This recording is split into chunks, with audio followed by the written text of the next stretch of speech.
Анян, бүгін біз корей тіліндегі сөздіктерді үйренетін боламыз. Бүгінгі тақырып жан ұя. Жан ұя. Гаджок. Харабоджи, ата.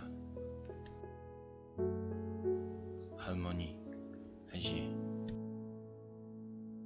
Чунчабу, атаның әкесі. Чунчаму, үлкен әже.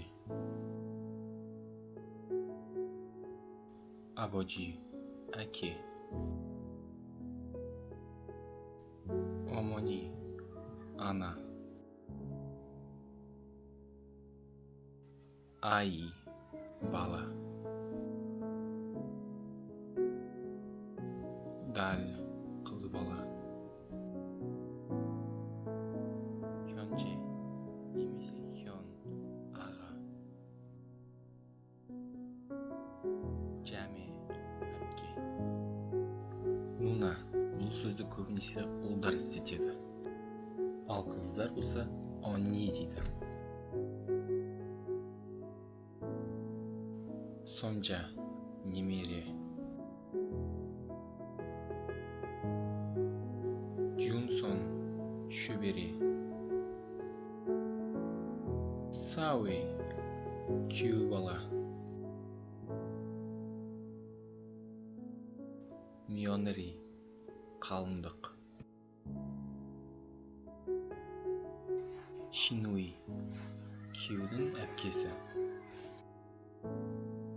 Шисук, шидонсен, қайны аға. Шиабоджи, қайны ата, күйеудің әкесі. Шамони, ене, күйеудің анасы.